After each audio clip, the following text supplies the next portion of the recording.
Hello everyone. तर आपला next आणि लास्ट टॉपिक आहे इंटरप्रिटेशन ऑफ टेक्निकल डेटा. आता आपण डेटाचं इंटरप्रिटेशन जे आहे तर ते ग्राफ, बार, पाय चार्ट ह्याच्यामध्ये करतो. तर आता पहिल्यांदा ग्राफ आणि बार चार्ट बद्दल बघूया. Before you begin, underline the keywords, write related words, turn noun into verbs, verb into nouns, adjectives into adverbs, etc. Write opposite words, similar words or synonyms, etc. ठीक आहे. जेव्हा आपण start करतो एखादा graph किंवा bar chart जो आहे तर त्याचं इंटरप्रिटेशन करायला, तर त्याच्या आधी काही कीवर्ड्स जे आहेत, जे इम्पॉर्टंट आहेत, तर ते अंडरलाईन केले गेले पाहिजेत. त्याच्यानंतर जे वर्ड्स आपण यूज करणार आहोत तर त्याच्या अपोजिट असेल किंवा त्याचे सिमिलर वर्ड्स किंवा नाउन असेल तर ते वर्ब मध्ये कन्व्हर्ट करायचं, ऍडजेक्टिव्ह असेल तर ऍडवर्ब मध्ये कन्व्हर्ट करायचं, एक्सेट्रा. तर ह्या सगळ्या गोष्टी केल्या की इंटरप्रिटेशन जे आहे तर ते जास्त इफेक्टिव्ह होतं. याच्यानंतर आहे circle and highlight the graph or bar charts, use arrows, make notes, circle the biggest, the smallest, stable or unchanging part, sudden increases, etcetera. आता बार किंवा ग्राफ जे असतील तर त्याच्यावर सर्कल किंवा हायलाइट केलं गेलं पाहिजे की आणि ॲरो यूज केले गेले पाहिजेत. त्याच्या नोट्स जे आहेत की त्याच्यात सगळ्यात बिगेस्ट अमाउंट असेल, सगळ्यात स्मॉलेस्ट अमाउंट आहे, स्टेबल आहे, अनचेंजिंग अमाउंट आहे, अ, किंवा सडन इन्क्रीज किंवा सडन फॉल असेल, तर ह्या गोष्टी हायलाइट केल्या गेल्या पाहिजेत की तो ग्राफ बघून पटकन लक्षात येईल. त्याच्यानंतर आहे identify trend. A trend is overall idea of graph or bar charts. Trend म्हणजे काय? जर त्याचं इंटरप्रिटेशन जे आपण लिहितो त्याला त्यांनी टेक्निकल वर्ड ट्रेंड यूज केलाय. त्याच्यामध्ये काय काय मेन्शन करायचं? What is happening or what happen, the main change over time, the most noticeable thing about the graph, the pattern over time, the pattern for different places or group of people. आता graph कशाबद्दल आहे, तो graph का तयार केलाय, ठीक आहे. जर मी एखाद्या पॉप्युलेशन बद्दल ग्राफ तयार करते, एखाद्या एरियाच्या पॉप्युलेशन बद्दल, तर मी तो ग्राफ का तयार केलाय, तर त्या एरियाची डेव्हलपमेंट मागे का आहे, किंवा एज्युकेशनल फील्ड रिलेटेड असेल किंवा बिझनेस पर्पज साठी असेल, तर ह्या वेगवेगळे पर्पजेस असतात, तर ते त्याच्यामध्ये आले पाहिजेत. मग त्याच्यामध्ये पीपलचा ग्रुप कसा आहे तिथल्या, किंवा त्यातले कुठल्या गोष्टी नोटीस करायला पाहिजेत. मग त्याच्यामध्ये जेंडर रेट जो आहे, बर्थ रेट, तर तो कसा आहे, किंवा लिटरसी रेट काय आहे, एक्सेट्रा. तर ह्या गोष्टी त्याच्यामध्ये स्पेसिफाय केल्या गेल्या पाहिजेत. त्याच्यानंतर आहे इंट्रोडक्शन. तर इंट्रोडक्शन करताना आता मगाशी आपण बिफोर यू बिगिन की आपण लिहायच्या आधी किंवा स्टार्ट करायच्या आधी काही गोष्टी कन्सिडर करायच्या असतात त्या बघितल्या. आता आहे इंट्रोडक्शन. त्याच्यामध्ये फर्स्ट सेंटेन्स मध्ये काय असायला पाहिजे? Describe the graph or chart. मग तो डिस्क्राईब करताना आपण स्टार्ट कसा करतो, तर the graph or chart shows, ठीक आहे. मग त्याच्यामध्ये पॉप्युलेशन रेट असेल, लिटरसी रेट आहे, की तो ग्राफ कशाचा आहे हे त्याचं पहिलं सेंटेन्स आलं पाहिजे. त्याच्यानंतर सेकंड सेंटेन्स कशाबद्दल आलं पाहिजे? This gives the trends or trend or trends.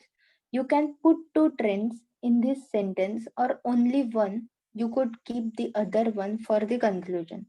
Start overall. ठीक आहे. सेकंड सेंटेन्स जे आहे तर ते ट्रेंड मधलं आपण कन्सिडर करू शकतो. पण एक किंवा दोन सेंटेन्सेस, एक सेंटेन्स जर ट्रेंड मध्ये यूज केलं असेल तर सेकंड सेंटेन्स जे आहे तर ते कन्क्लुजन साठी ठेवून द्यायचं.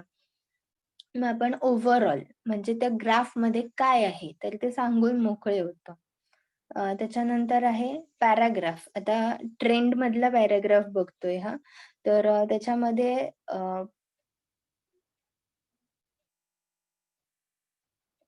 एक एक्झाम्पल बघूया की city size increase sharply over the period.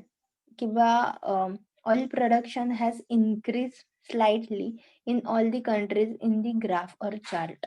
म्हणजे हे आपल्या ट्रेंड मधलं म्हणजे त्या इंटरप्रिटेशन मधलं फर्स्ट सेंटेन्स असू शकतं. त्याच्यानंतर त्याला एक्झाम्पल द्यायचं. म्हणजे जर मी ग्राफ जो आहे त्याला आता समजा रत्नागिरी रिजन साठी दाखवत असेल, तर एक्झाम्पलसाठी सेम रत्नागिरी रिजनचंच पण प्रिव्हियस इयरचं कुठलं तरी एक्झाम्पल येईल किंवा दुसऱ्या एखाद्या रिजनचं. मग त्याच्यामध्ये सावंतवाडी असेल किंवा रायगड डिस्ट्रिक्ट आहे. त्याच्यानंतर ट्रेंड 2 मध्ये पॅराग्राफ 2 मध्ये city size increase sharply over दी पिरियड. आता ओव्हर दी पिरियड ठीक आहे. मग त्याच्यामध्ये तुम्ही स्पेसिफाय करू शकता. त्याच्यात पण एक्झाम्पल द्यायला पाहिजे, की किती पिरियड गेलाय त्याच्यामध्ये. कंपेअर करता आलं पाहिजे, की कंपॅरेटिव्हली बाकीचे रिजन्स जे आहेत, तर त्याच्यामध्ये किती रेज आहे. आता कन्क्लुजनचे पॉइंट्स बघूया. Finish bye repeating the main trends और आयडेंटिफाय अ सेकंड ट्रेंड. ट्रेंडमध्ये जी सेंटेन्सेस यूज केली आहेत ती कन्क्लुजन मध्ये यूज करायची नाहीत. Use different vocabulary. जरी सेंटेन्स तेच असलं किंवा मीनिंग तोच असला तरी व्होकॅब्युलरी डिफरंट यूज करायची. ठीक आहे. त्याच्यानंतर आहे don't have any numbers in the conclusion.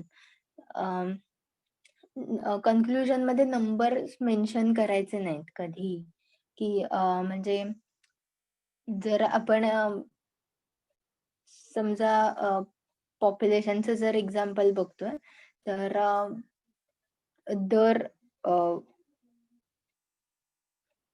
Mail birth rate आणि फिमेल बर्थ रेट जर कन्सिडर केला, तर त्याचा जो नंबर आहे की दर 1000 मेल च्या मागे 830 वगैरे फिमेल आहेत. ठीक आहे. जर हा रेशो जो आहे, तर हा कन्क्लुजन मध्ये येता कामा नये. कन्क्लुजन मध्ये कुठलाही नंबर पुट करायचा नाहीये. हे नंबर्स आपण ट्रेंड मध्ये यूज करणार. तर मग ह्याच्यामध्ये शब्द यूज करताना मोस्ट, मेजॉरिटी, मायनॉरिटी असे शब्द यूज करायचे. त्याच्यानंतर डोंट गिव्ह अन ओपिनियन, की कुठलंही ओपिनियन द्यायचं नाहीये. जे फॅक्ट्स आणि फिगर्स आहेत त्याच्यावरच तुमचे स्टेटमेंट्स आले पाहिजेत. त्याच्यानंतर आहे don't describe the x and Y axis, give the information. त्या कुठल्या ऍक्सिस वर कुठली इन्फॉर्मेशन आहे, काय आहे, हे कन्क्लुजन मध्ये कधीही मेन्शन करायचं नाही. त्याच्यानंतर don't write about anything on everything on the graph. Pick the biggest or smallest, the main points, the main trends, or group similar things together. ज्या मेन गोष्टी आहेत, मेन पॉइंट्स आहेत, की स्मॉलर फिगर असेल, smaller number आहे किंवा larger number आहे, तर तेवढाच मेन्शन करायचं त्याच्यामध्ये, की तेवढाच कन्सिडर करायचा. ठीक आहे. रेनी जर रेनच्या रिलेटेड जर असेल किंवा टेम्परेचरच्या रिलेटेड असेल, तर सगळ्यात कमी टेम्परेचर कुठल्या रिजन मध्ये होतं किंवा कुठल्या टायमिंगला होतं आणि सगळ्यात जास्त कधी होतं, एक्सेट्रा. अशा पद्धतीने इंटरप्रेट करू शकतो डेटा. त्याच्यानंतर don't write about the line or the bar. like the line went up, the bar went up, went down, etc. Instead, write about the idea. The number of jobs increase gradually. ठीक आहे. म्हणजे sentences जे आहेत तर ते खूप चांगल्या पद्धतीने फ्रेम करता आले पाहिजेत. त्याच्यानंतर आहे make sure you write about the idea. Don't use short hand. त्याच्यामध्ये खूप शॉर्ट सेंटेन्सेस यूज करायचे नाहीत. जसं men went up, woman went down, etcetera. Instead write about the real data. The number of men at university fell dramatically. ठीक आहे. म्हणजे it makes some sense. ठीक आहे. जजमेंटल जे आहे किंवा निगेटिव्हिटी किंवा एक ब्लॉक तयार होईल कम्युनिकेशनमध्ये. अशा पद्धतीचे सेंटेन्सेस यूज करायचे नाहीत. त्याच्यानंतर आहे don't use I feel, I have written etcetera. Keep it academic. ठीक आहे. Our study, our research etcetera ह्या पद्धतीने वर्ड यूज करायचे. I feel, I have written हे आपण इंडिव्हिज्युअल लेवलला लिहितो. ते कन्क्लुजनला कधीही यूज करायचं नाही. त्याच्यानंतर don't start sentence with but, so, also, and, hence, since, because etcetera. ठीक आहे. त्याच्यानंतर make sure you have 150 words. 150 वर्ड्सचं लिमिट आहे याला कन्क्लुजनला. आता मगाशी जे आपण व्हर्बचं नाउनमध्ये, ऍडजेक्टिव्हचं ऍडव्हर्बमध्ये कन्व्हर्जन करायचं जे म्हटलं होतं, तर इथे काही एक्झाम्पल्स आहेत.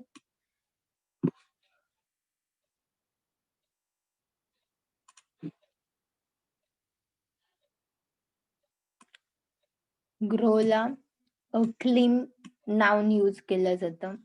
त्याच्यानंतर क्लीम हा जर वर्ब असेल तर बूम हे नाउन यूज केलं जातं. त्याच्यानंतर पीक असेल तर फॉल हे नाउन यूज करू शकतो. डिक्लाइन साठी डिक्रीज यूज करू शकतो. त्याच्यानंतर ड्रॉप साठी रिडक्शन हे यूज करू शकतो. ऍडजेक्टिव्ह जर बघायला गेलं तर ड्रॅमॅटिक साठी ड्रॅमॅटिकली यूज करू शकतो. शार्प साठी शार्पली यूज करू शकतो. सिग्निफिकंट साठी सिग्निफिकंटली यूज करू शकतो. तर हे काही एक्झाम्पल्स आहेत, त्याने ते चार्ट मध्ये मेन्शन केलेत. नेक्स्ट पॉइंट बघूया. Describe the speed of change. आता इथे पण ऍडजेक्टिव्ह आणि ऍडवर्ब आहेत. इथे ग्राफ दिलाय एक, तो ग्राफ एक्झाम्पल म्हणून तुम्ही रीड करणार आहात. त्याच्यानंतर त्या ग्राफचाच पाय चार्ट आहे. म्हणजे ग्राफ जर बघायला, पाय चार्ट जर बघायला गेला तर त्याच्यामध्ये फुल टाइम एज्युकेशन आणि पार्ट टाइम एज्युकेशनचा ग्राफ आहे. इयर वाईज मेन्शन केलेला आहे, दर 10 वर्षाने. ओके. मेन पॉइंट बघूया. रायटिंग अबाउट पाय charts. As in the line graph task, your report should be structured, simple, with an introduction, body and conclusion.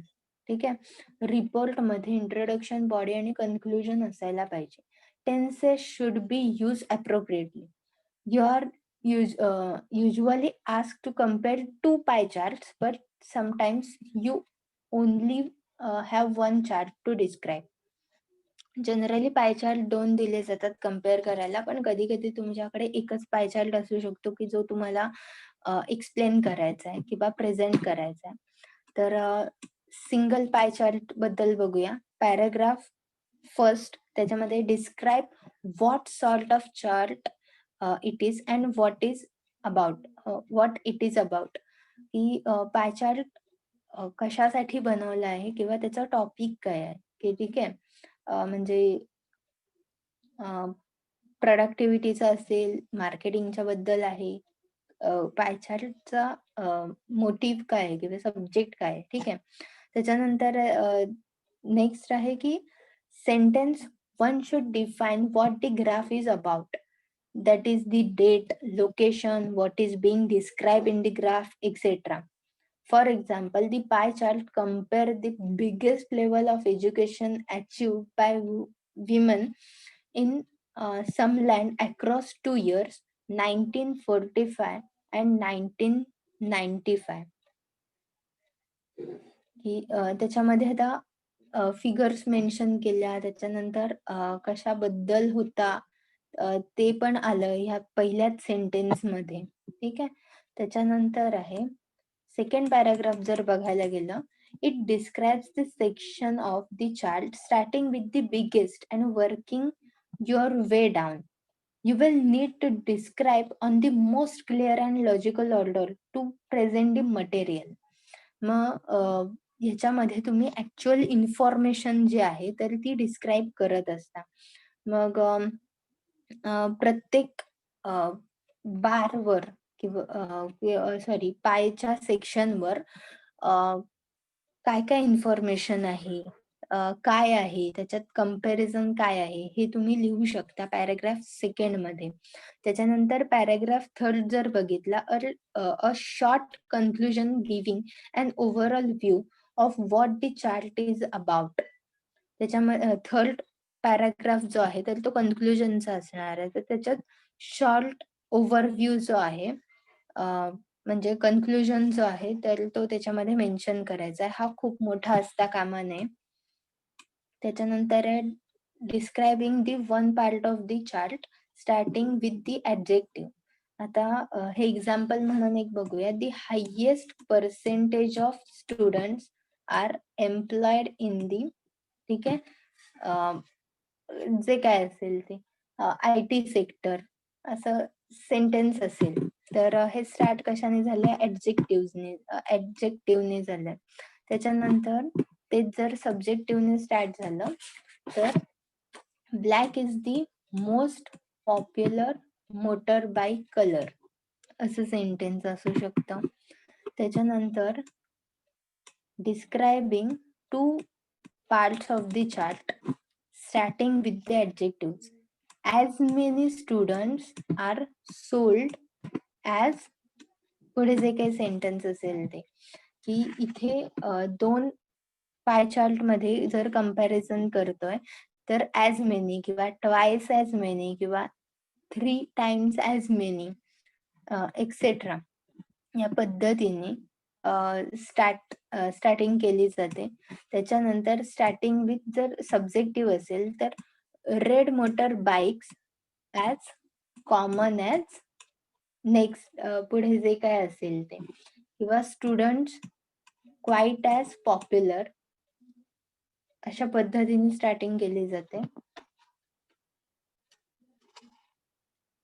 आता 2 पाय चार्टचं जर आपण कन्क्लुजन लिहिणार असू किंवा डेटा लिहिणार असू, तर त्याच्यामध्ये if you have 2 pie chart then they will be giving similar information so you can compare the two. This type of writing is similar to compare and contrast essay. की ह्या दोन पाय चार्टचं कंपॅरिझन करायचं असेल किंवा त्याच्यातली सिमिलॅरिटी दाखवायची असेल किंवा कॉन्ट्रास्ट लिहायचं असेल तर त्याच्यासाठी 2 पाय चार्ट यूज केले जातात. त्याच्यात परत 3 पॅराग्राफ मध्ये आपण तो एक्सप्लेन करतो. पहिला पॅराग्राफ जो आहे तर त्याच्यात it explains that they are pie charts and say what they are describing. This is the same as single pie chart except there are two. Single पाय चार्टला जसं आपण एक्सप्लेन करतो, इंट्रोडक्शन देतो की पाय चार्ट कशाच्या बद्दल आहे, त्याच्यात काय इन्फॉर्मेशन आहे, फक्त ह्याच्यात आता 2 पाय चार्ट असणार आहेत, त्यामुळे दोन्हींचं एक्सप्लेन करावं लागेल.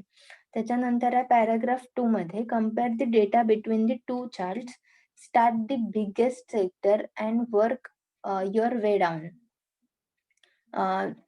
पहिल्या पॅराग्राफ मध्ये फक्त त्या पाय चार्ट मध्ये काय आहे दोन्ही पाय चार्ट मध्ये तर ते एक्सप्लेन करायचं. सेकंड पाय चार्ट मध्ये सेकंड पॅराग्राफ मध्ये दोन्ही पाय चार्ट मध्ये कंपॅरिझन किंवा सिमिलॅरिटी जे तुम्हाला दाखवायचे तर ते स्टार्ट करायचं. पण स्टार्ट करताना त्याच्यातली बिगेस्ट अमाउंट, बिगेस्ट सेगमेंट जो आहे तर त्यापासून स्टार्ट करायचा. त्याच्यानंतर पॅराग्राफ थर्ड जो आहे तर तो कन्क्लुजन असणार आहे. मग त्याच्यामध्ये जे इम्पॉर्टंट असेल ते की इम्पॉर्टंटली हायलाइट की सिमिलॅरिटी आणि डिफरन्सेस जे आहेत तर ते फक्त हायलाइट करायचे.